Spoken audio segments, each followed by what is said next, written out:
வலியோடு வர நோயில் இது ஒன்றாவது இம்பார்ட்டன்ட் டிசீஸ். அக்கிங்கிறது வைரஸ், ஒரு அம்மை நோய். அது சின்ன வயசில் நீங்கள் பார்த்துருப்பீங்க, சிக்கன் பாக்ஸ்.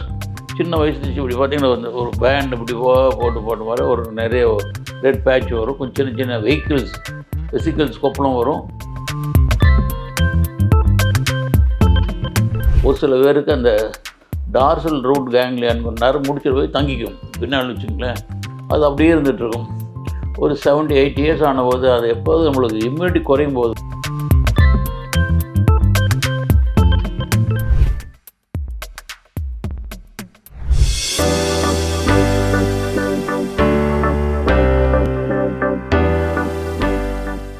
முதியோர்களை மருத்துவர் கேளுங்க நிகழ்ச்சியில் மறுபடியும் உங்களை சந்திப்பதில் நான் மிக்க மகிழ்ச்சி அடைகிறேன். வழக்கம் போல் வாரம் நல்ல கொஷின்ஸ் வந்துட்டுருக்கு. இந்த வாரம் என்ன கொஷின்ஸ்னு பார்க்கலாம். கமலாங்கிற ஒரு லேடி, வயசு 72, சென்னையில் தான் கேட்டிருக்காங்க. டாக்டர், 2 மாதத்துக்கு முன்பு எனக்கு அக்கி நோய் வந்தது. தோலில் இருந்த கொப்பளங்கள் எல்லாம் குணமாகிவிட்டன. ஆனால் அந்த இடத்தில் இன்னும் எரிச்சல், ஊசி குத்துவது போன்ற வலி மற்றும் தொடும்போது கூட தாங்க முடியாத வலி இருக்கிறது. இரவில் தூங்குவது மிகவும் சிரமமாக இருக்கிறது. இது அக்கி நோயின் பின் விளைவுகளா டாக்டர்? இந்த நரம்பு வலி தானாகவே சரியாகிவிடுமா அது தகுந்த சிகிச்சை எடுக்க வேண்டுமோ? மேலும் இந்த வலி மீண்டும் வராமல் இருக்க என்ன செய்ய வேண்டும்? ஒரு நல்ல அருமையான கொஷின்ஸ் தான். இது ஒரு ப்ராப்ளம், காமன் சொல்ல முடியாது. இது முதுமையில் வர வலியோடு வர நோயில் இது ஒன்றாவது இம்பார்ட்டன்ட் டிசீஸ். அக்கிங்கிறது வைரஸ், ஒரு அம்மை நோய். அது சின்ன வயசில் நீங்கள் பார்த்துருப்பீங்க, சிக்கன் பாக்ஸ். சின்ன வயசு இப்படி பார்த்தீங்கன்னா வந்து ஒரு பேண்ட் இப்படி போட்டு வர ஒரு நிறைய ரெட் பேட்ச் வரும். கொஞ்சம் சின்ன சின்ன வெசிக்கல்ஸ் கொப்பளம் வரும். அது ஒரு வாரம் 10 நாள் ட்ரீட் பண்ணாலும் சரி அது சரியாக போயிடும். ஏன்னா அப்போ வந்து இம்யூனிட்டி நல்லா இருக்குது. இந்த வைரஸ் வந்துட்டு போயிடும். அதை நம்ம ட்ரீட் பண்ணவும் வந்து வைரஸ் அதே சரியாயிடும். இது சின்ன வயசில் அது வந்து எந்த டிஃபெக்ட் ஒன்றுமே இருக்காது. வரும் போவோம், நம்மளுக்கு கூட அப்படி அக்கி வந்து மறந்துடுவோம். ஆனால் இந்த அக்கி என்ன ஆகுதுன்னா, இந்த வைரஸ் வந்து அந்த சரியானதுக்கப்புறம் இந்த பின்னால் ஸ்பைனல் கார்டு இருக்குது.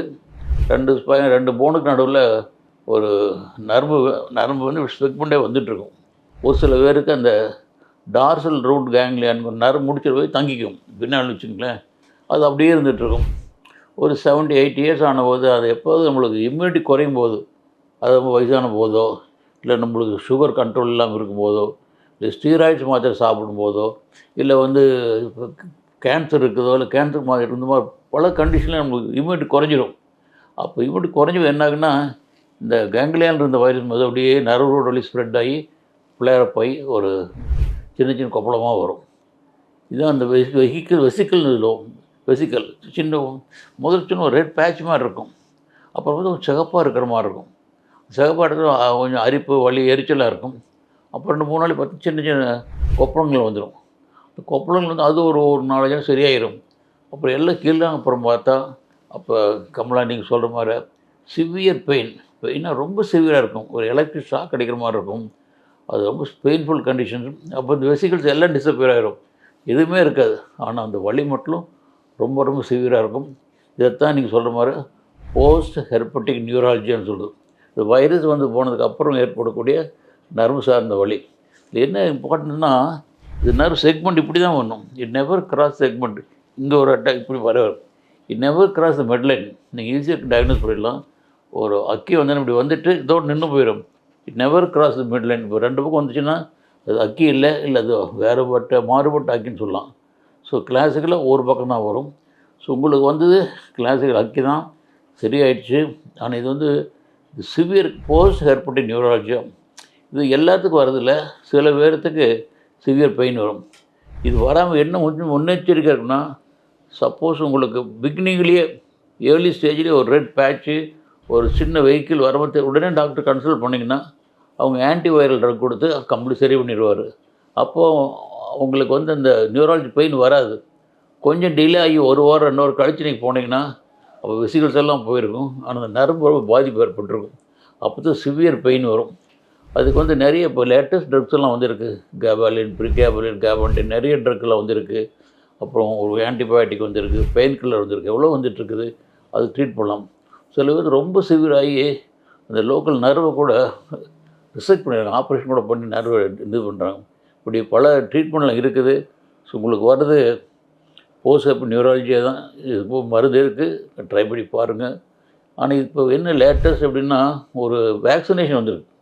ஒரு ஃப்ளூக்கு வேக்சினேஷன், இன்ஃப்ளூயன்ஸ் வேக்சின் மாற, நிமோனியா வேக்சின் மாற, அக்கிக்கும் வேக்சினேஷன் வந்திருக்கு.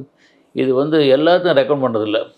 யாருக்கெல்லாம் ரெக்கமெண்ட் பண்ணுறேன்னா, உங்களுக்கு சின்ன வயசில் அக்கி வந்திருக்கா, ஸோ அப்போ உங்களுக்கு இப்போ வர்றது வாய்ப்பு அதிகமாக இருக்குது.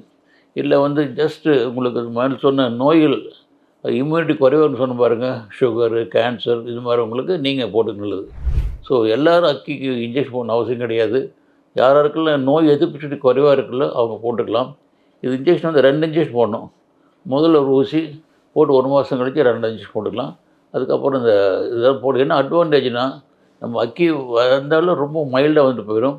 பின்னால் போஸ்ட் ஹெர்பேட்டிக் நியூராலஜியாக இந்த வேக்சின் போட்டவங்களுக்கு வர்றதில்ல. அதனால் நீங்கள் இன்னும் கவலைப்பட வேண்டாம். இப்போது லேட்டஸ்ட் மெடிசன்லாம் வந்திருக்கு. மெடிசன் போட்டுங்க.